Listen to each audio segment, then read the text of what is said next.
Okay, balik tayo sa ating pag-aaral. At ngayon, sisiriin natin ang Nehemia Kabanata 2, ang panalangin sa boardroom at ang paglalakbay sa gabi. Ang setting natin, tagsibol ng 444 BC. Luma na yung kwento, pero grabe, ang mga aral nito para sa pamumuno ngayon ay sobrang on point. Isipin mo to, nandoon ka sa isang napaka-importanting meeting, o kaya sa isang job interview, o kaya kaharap mo mismo yung pinaka-big boss mo. Tapos, alam mong yung susunod na lalabas sa bibig mo, pwedeng magbago ng lahat para sa'yo. Naranasan mo na ba yon? Yung kabang yan, yung bigat sa dibdib, yung pressure. Ganyan na ganyan ang sitwasyon ng bida natin, si Nehemia. At hindi lang yan, sa kahit saang opisina, nasa harap siya ng isa sa pinakamakapangyarihang tao sa buong mundo. Sige, pasok na tayo sa unang bahagi.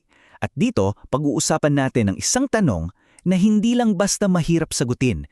Ito'y isang tanong na pwedeng ikamatay mismo ni Nehemia. Tingnan nyo tong timeline. Mula sa buwan ng Chislev na bandang November o December hanggang sa buwan ng Nisan na March o April na, 4 na buwan yan. Ipinapakita nito na ang panalalangin ay hindi parang vending machine na kapag naghulog ka ng hiling, may sagot agad. Hindi.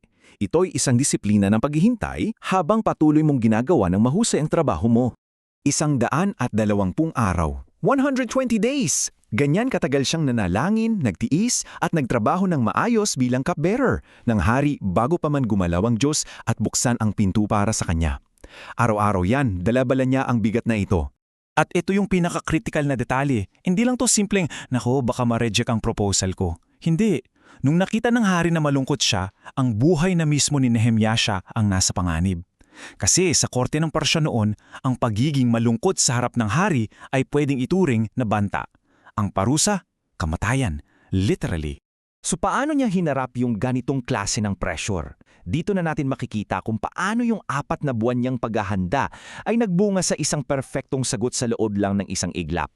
Ito na, the moment of truth. Tinanong siya ng hari. At anong ginawa niya bago sumagot? Nanalangin ako sa Diyos ng langit.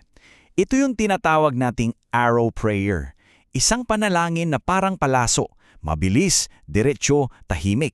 Nakadilat ang mga mata niya, nasa harap siya ng hari, nasa gitna ng makamundong boardroom. Walang oras para lumuhod o magritual, pero dahil sa buwan-buwan niyang paghahanda in private, he had instant access to God in public. At dito mo makikita ang galing niya. Hindi lang siya basta humingi ng permisyo, handa na ang buong business plan niya. May specific timeline siya, may request para sa travel pass o safe conduct letters, at may requisition form pa para sa mga materyales galing sa gubat ng hari. Ang aral, ang pananampalataya ay hindi pampalit sa masusing pagpaplano. Magka-partner yan. Pero paano na-approve lahat yun? Dahil lang ba sa galing niyang magpresenta? Dahil sa charm niya? Well, ayon mismo kay Nehemia, hindi. May mas malalim na dahilan.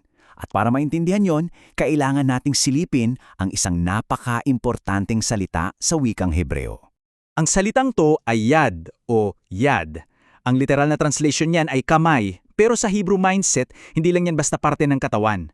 Ang yad ay sumisimbolo sa aktibong kapangyarihan, sa direksyon, sa soberanong pagsang-ayon ng Diyos. Hindi ito swerte, hindi ito good vibes. Ito ang literal na pagkilos at pakikialam mismo ng langit. Kaya nung sinabi ni Nehemia na nakuha niya ang lahat dahil ang mapagpalang kamay ng aking Diyos ay sumasa akin, ang sinasabi niya talaga ay, nangyari to dahil ang yad ng Diyos, ang aktibong kapangyarihan niya, ang siyang gumalaw para sa akin. Siya ang kumilos sa puso ng hari at sa buong sistema ng gobyerno ng Persya. Okay, lipat tayo ng eksena. At ito ay isang malaking pagbabago. Mula sa marangyang boardroom ng palasyo, dadalhin tayo sa madilim at wasak na mga lugar ng Jerusalem. Grabe yung contrast, di ba? Sa Susa, Persya, andun yung kapangyarihan ng imperyo, makintab na marmol, sobrang tindi ng security. Tapos sa Jerusalem, isa lang itong sakot na estado, puro sunog na guho, at totally vulnerable. Mula sa karangyaan, papunta sa pagkawasak. So anong unang ginawa ni Nehemia pagdating niya sa Jerusalem? Nagpatawag ba siya agad ng rally? Nagpost sa social media? Hindi.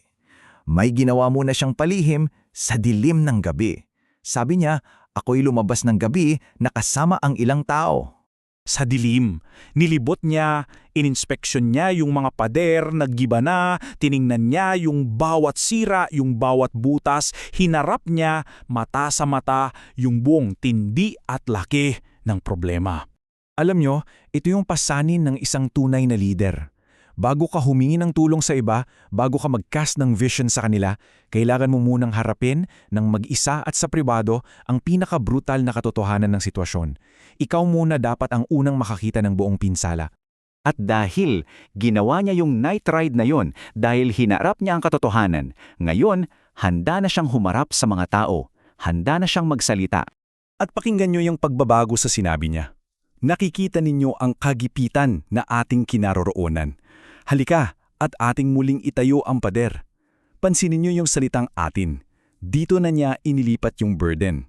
Mula sa aking problema, naging ating problema. At anong naging response ng mga tao? Agad-agad, walang pag-alinlangan. Tayo nang magsimulang magtayo. Bakit? Kasi nararamdaman nila yung bigat at katotohanan sa sinabi niya. Alam nilang hindi to basta salita lang. Nakita ni Nehemias ang problema, sinuri niya ito, at ngayon inaanyayahan niya silang maging parte ng solusyon. Pero, asahan mo na, sa tuwing may sisimulang kang itayo o ayusin, laging may lalabas na oposisyon. At dito, pumasok sina Sanballat, Tobia at Geshem. Nung narinig nila yung plano, anong ginawa nila? Agad silang nangutya at nanghamak. At pakinggan nyo yung taktika nila na classic pa rin hanggang ngayon. Hindi nila sinira yung mga bato, ang inatake nila ay ang motibo at otoridad ni Nehemia. Ano itong ginagawa ninyo? Nagre-rebelde ba kayo sa hari? Nakikita nyo? Ang unang bala palagi ng kaaway ay ang magtanim ng pagdubuda. Kaya ito ang iiwan kong tanong para sa atin. Oo, may plano ang Diyos. Pero ginagawa ba natin yung parte natin? Ginagawa ba natin yung 4 na buwan ng tahimik na paghahanda para pagdating ng high-stakes moment, handa tayo? At mas mahalaga, ano yung mga guho sa paligid mo, sa pamilya mo, sa komunidad, sa bansa na tinatawag kang siyasatin muna sa dilim ng gabi? Habang buong pusong nagtitiwala na ang yad, ang makapangyarihang kamay ng Diyos, ang siyang kikilos at magbibigay ng lahat.